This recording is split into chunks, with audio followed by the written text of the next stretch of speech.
Ladies and gentlemen, good afternoon. It is 2 months since the dramatic few days that ended Robert Mugabe's 37 years in power in Zimbabwe. The man who took over, Emmerson Mnangagwa, was close to Mr. Mugabe for nearly all of that time, and before that played a role in the struggle against white minority rule. At his inauguration, exactly 2 months ago today, he said he would focus on economic recovery, and that will be a Herculean task.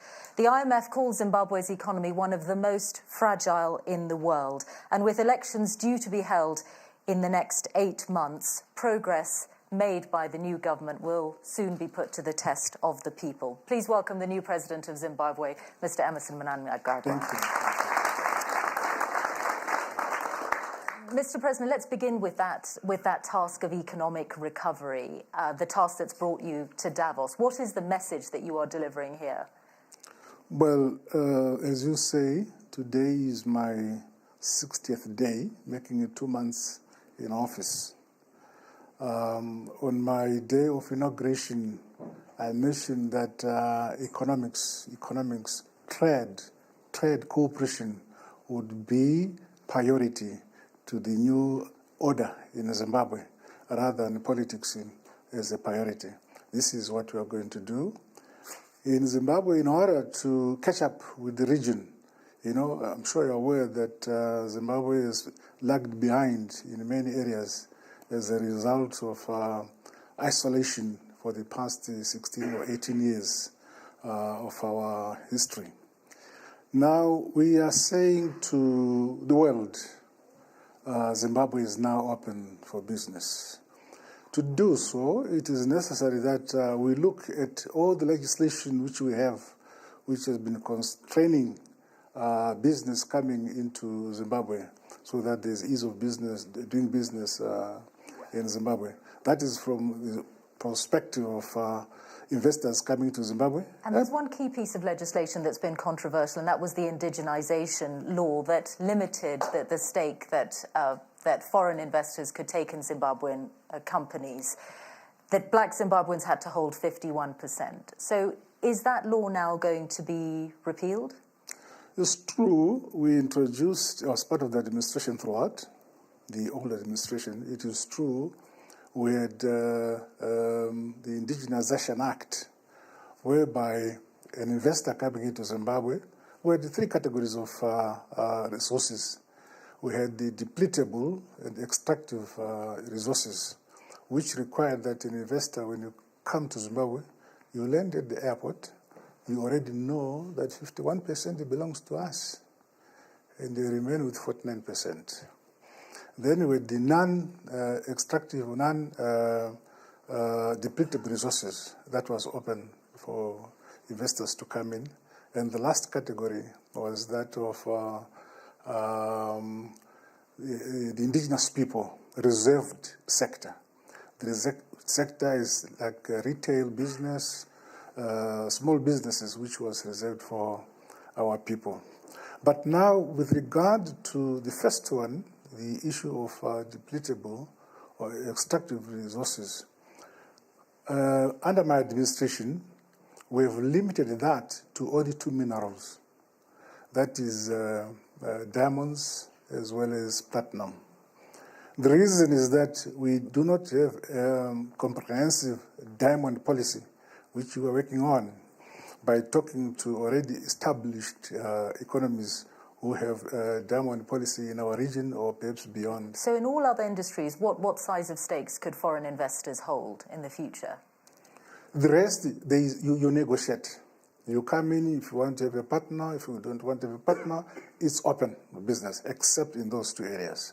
Okay. You can come in for lithium, you can come in for gold, you can come in for chrome, you can come in for coal, you can come in any other mineral, tin, copper. It's now open, okay, except those 2. You said that you need to correct the economic situation that Zimbabwe's found itself in, and you pointed to international isolation.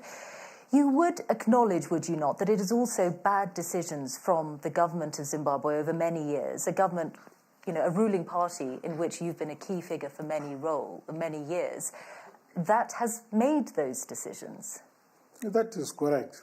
This is why we say, going into the future, we would want to embrace the international community. We also want the international community to embrace us. And to do so, we must look at what is necessary to be done in order for the international community to accept us, in order for the international community to say, today Zimbabwe is suitable for the investment, is ready for investment. So we must look at the constraints which investors were saying, these are the things that determine their bringing capital into any destination. As you are aware, that capital can go only where it feels comfortable. Why was it not feeling comfortable before in Zimbabwe? Well, we must address those issues. Yes. Well, how would you answer that question? Because you were Mr. Mugabe's vice president. Before that, you were Speaker of Parliament. And many more other positions in his government. But as I say, from the time we introduced land reform, this is the time we had this isolation. But as you are aware, we could not stop our land reform because we went to a very bitter liberation armed struggle in order to get our land back from the colonialists at the time. So when we became independent, yes, of course, at Lancaster, the then British government, I must say, whenever Britain has led the Prime Minister, Zimbabwe enjoys the relationship. Currently with Theresa May, I can assure you, within 1 hour of my inauguration, there was an envoy from Theresa May saying they were ready to cooperate with us. But let me go back to your question. So in 1979, when we had our Lancaster conference, the British and Americans assured us that they will provide funding which we would use in the process of land reform on a basis of willing seller, willing buyer. But when Prime Minister Tony Blair came in, he abrogated that relationship. But we said, whether there's British money or there's no British money, we'll proceed to correct the imbalance of land position, because at the time, 1% of the population owned 70% of the land, and 99% of the population owned 30% of the land. And I understand that the principle of land ownership is really important. It was particularly important in that post-colonial era of independence which you're describing. But there's no doubt that the way that the white-owned farms were seized had huge implications, not only for the people whose land it was, who owned that land, but for many of the black farm workers, and indeed for Zimbabweans in general, because not long afterwards the food crisis began. And you still have a situation where as many as a third of Zimbabwean children are malnourished. So what do you say now to those white farmers? Do you need them back in order to get the full potential out of the land? You are correct to say at the time of independence, actually Zimbabwe was a food basket of the region. We had to make a decision that we remain without our land and have the little minority cultivate the land and keep the title of being a food basket of the region, or take our land and use it productively until we become a food basket of the region. And I can assure you, the last 3 years, including last year, we now have food surplus since last season. And I have no doubt with the model of agriculture we have introduced now, we should be able to produce enough grain for ourselves, whether there's drought and there's no drought, because we have created water bodies throughout the country, and with support from Spain, support from Brazil, support from Belarus, we are bringing lots of irrigation equipment. Well, the World Food Programme said that even last year there were 4 million Zimbabweans who were food insecure. I am saying the last season, it is possible. In fact, the last 2 decades, we had food deficiency. So what is the position? Country. What is the position on the white farmers then? Because some have come back and some have been welcomed back. Do you want them back? Will they get their land back, or will they be compensated? The new administration, we don't want to think on racial lines that there are white farmers and black farmers. That should be a philosophy of the past. Okay, so farmers who own their land. Farmers are farmers. We have lots of former commercial farmers who have happily integrated into our system by accepting to have their farms reduced or downsized in terms of our ecological regions. We have 5 of them, and each ecological region has a maximum farm size. And those who have accepted have remained, and they're participating in our agricultural production and development. And we value their skills, absolutely. But at the end of the day, even the African farmer must also be trained, must be supported, must be capacitated by government. It's a deliberate policy we are making. As I've just mentioned, that since last season, we now have food surplus. The consumption of grain in our country is about 1.5 million metric tons per year, but this time of nearly 3 million metric tons, which means that the 1.5 plus 500,000 metric tons for strategic reserve, that makes 2 million metric tons of grain. The balance above that is now available for export. And we also now know, under the current model, that we need X amount of hectarage in Zimbabwe under grain so that we get the amount of grain which we want. And in this particular instance, we need 400,000 hectares of land under what we call command agriculture. And those who voluntarily enter the program, we supply them with the 5 requirements for their piece of land they will have put on the program. That is, they will have seed, fertilizer, chemicals. Mr. President, you clearly have big plans for the future, and you're at the start of your presidency. But I think it's really important to talk about the past, both because of what Zimbabwe's been through and because you have been a leading light in the ruling party for almost all your life. What would you say then? Let's address one particular phase in Zimbabwe's history, and that was the period in the early 1980s when you were in charge of state security and when terrible massacres took place in Matabeleland. Do you acknowledge that you were in a position of power when those massacres took place? I was Minister for National Security, that's National Intelligence. That is correct. We are not saying the past must be thrown away from history. It has happened, it is there. Currently, just a week ago, I have signed a bill, the National Healing and Reconciliation Bill. I have signed it into an act, and I have signed one of my vice presidents to deal with that one, so that the communities that were affected can air their grievances and challenges, and government, with recommendations from that commission, we should be able to address those issues that are... Is it going to be a Truth and Reconciliation Commission? It's not called a Truth and Reconciliation Commission. It's called a National Healing and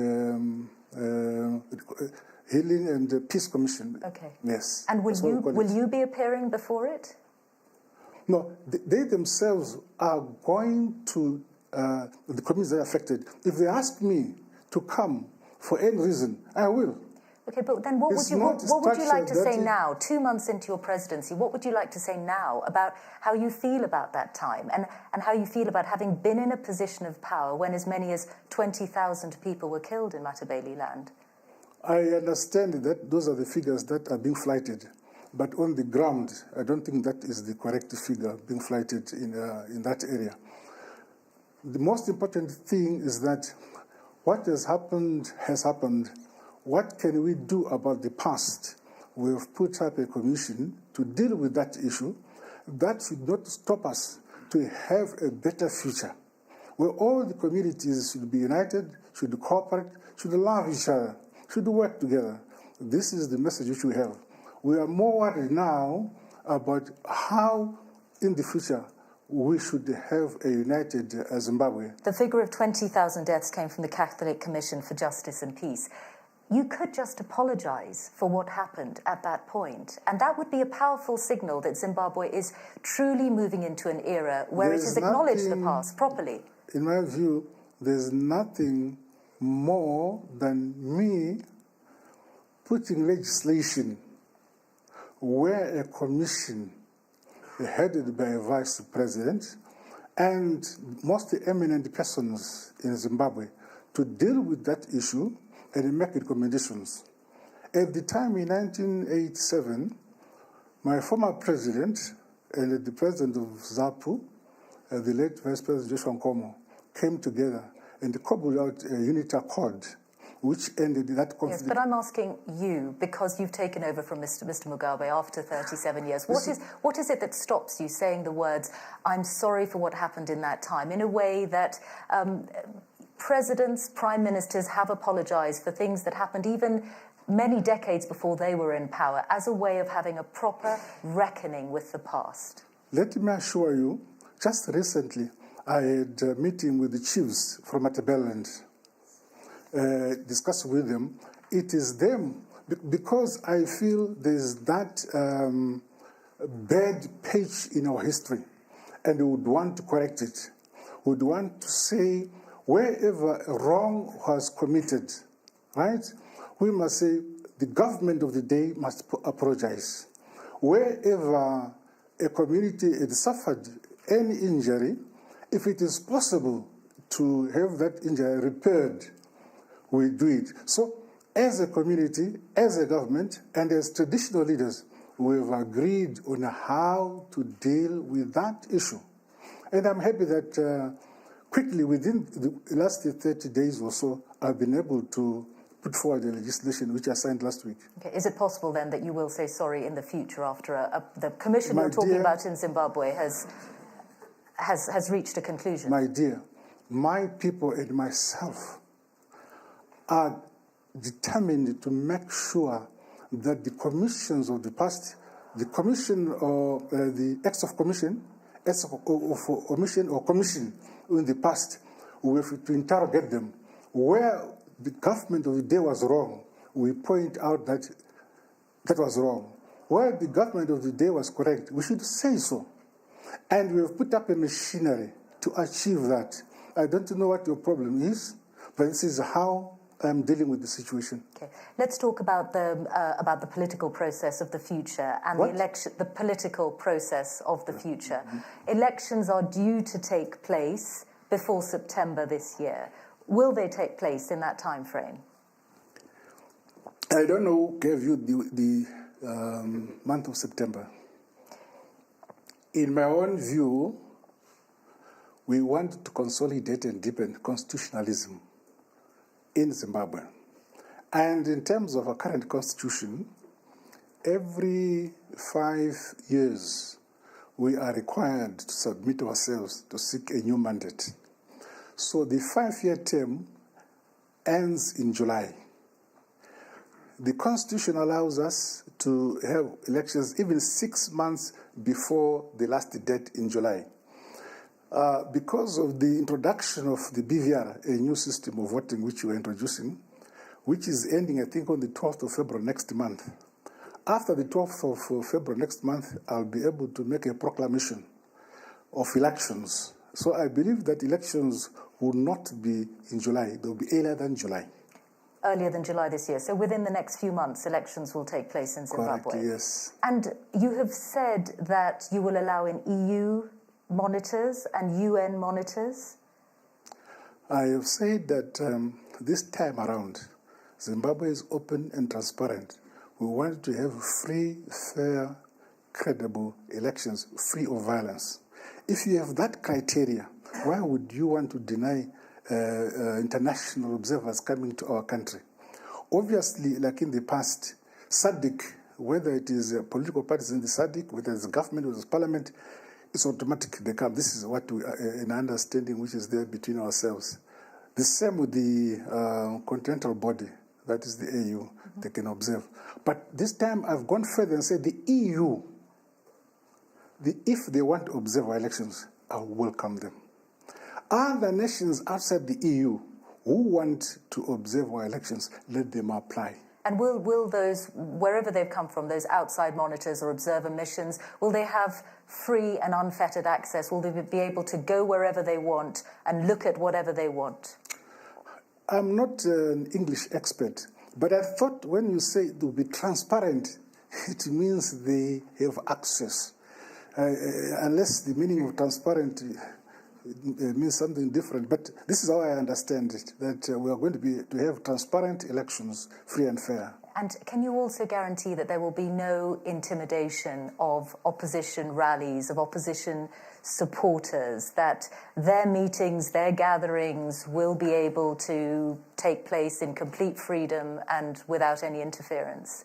The word you have used, guarantee, let me explain.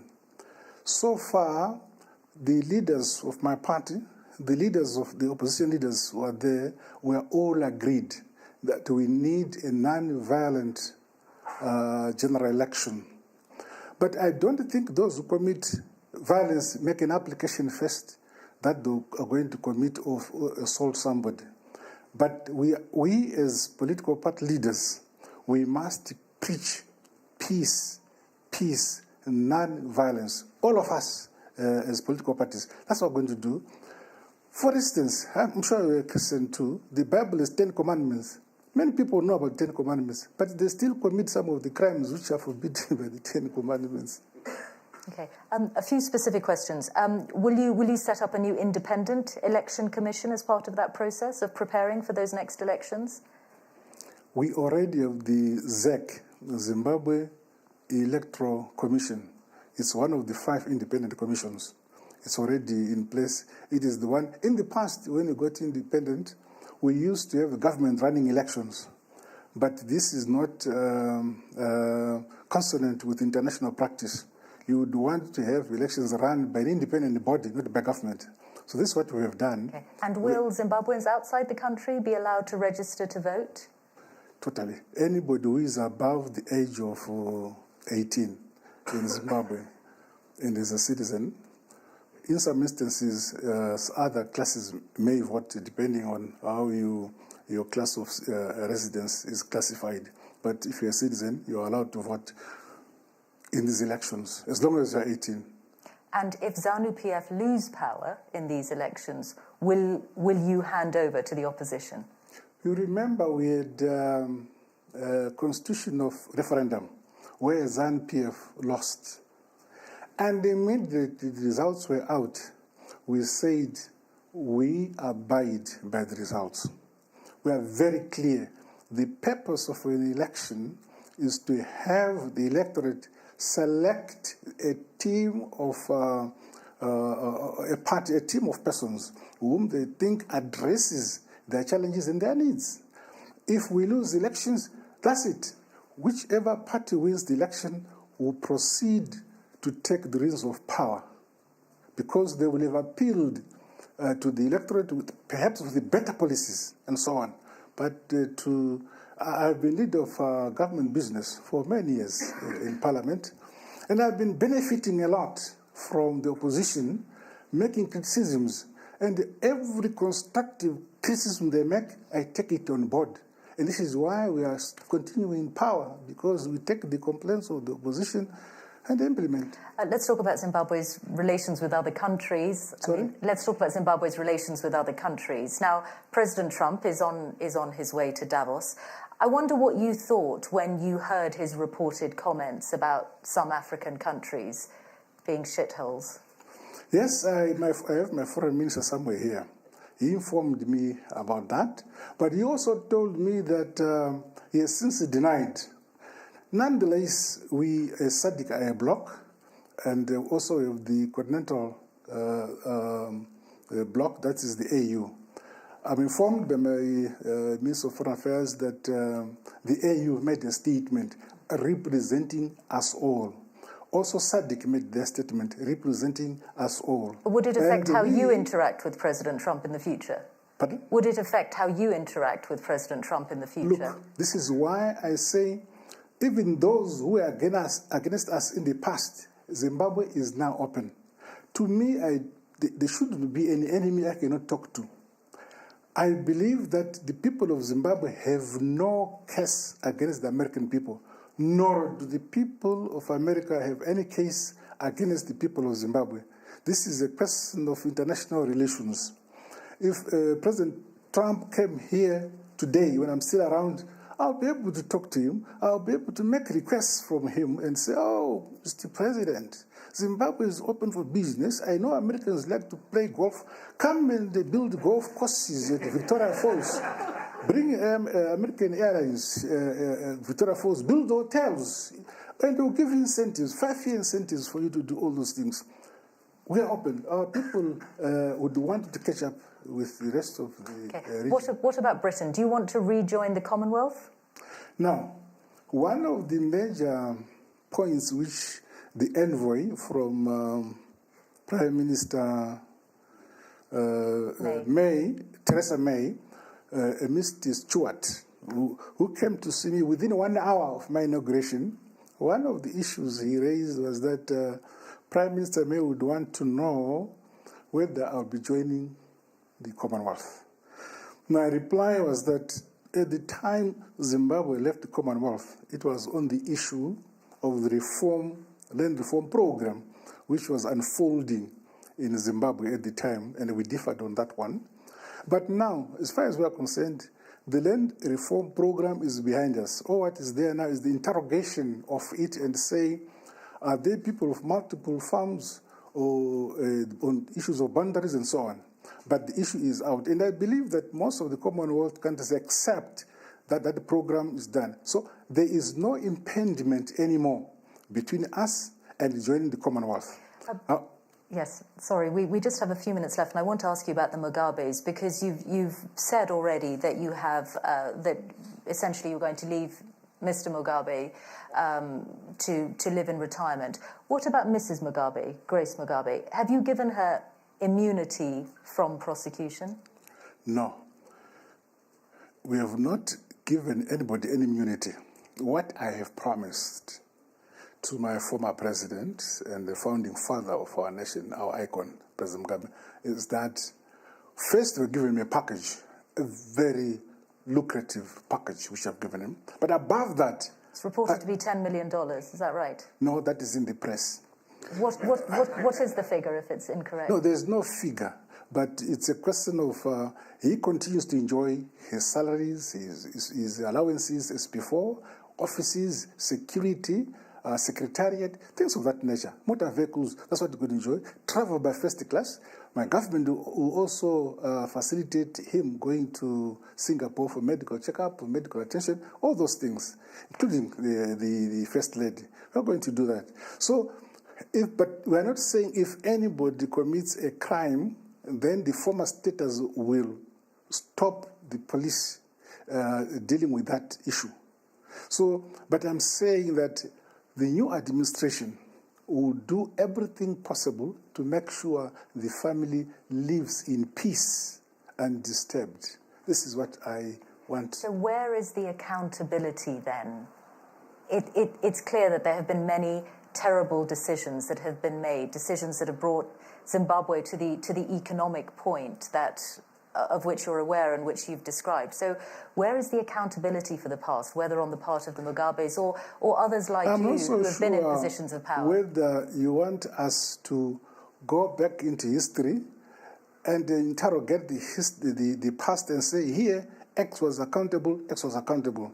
My approach is that zero tolerance to corruption. That's the approach I'm making. Zero tolerance to any corruption. No sacred cow in dealing with that. And if you are following what is happening in Zimbabwe today, so many high-profile persons have been brought before the courts. And this is only in less than 2 months. We are already bringing so many people who have committed these crimes. And the list is unending. And also, I think you're aware that I made a 3 months moratorium for those who had taken assets of Zimbabwe outside the country. And I'm glad to say a few days ago, I had a brief from my governor of the Reserve Bank. Said many people who had taken assets outside and funds outside. Some have brought back the funds. Some are in the process of negotiating. Some say, yes, I took out assets, I took out little funds out of the country, but I've invested these funds in buildings in Dubai, some in the UK, and so on. So what do I do? So we say those things can be negotiated properly and quietly. But those who have taken funds outside and do not come forward, I have the list. Because the banking fraternity, the financial service sector, has been able to give us who took funds out, and we have that. Finally, Mr. Mnangagwa, how long do you want people to give you before they judge you on your record? You've only got a few months till elections, but assuming you win that, how long before you are willing to be judged on what you have delivered for Zimbabwe? It is better to begin judge me on day one, so that I keep awake to my promises and the aspirations of my people. I mustn't be given a sleeping period. They must every day point out to me the areas of weaknesses, gray areas, so that I address them. I'm not an angel. I'll be making mistakes, but I would love to be told the mistakes I make or my administration is making, so we quickly correct such instances. President Mnangagwa, thank you very much. Thank you, Madam.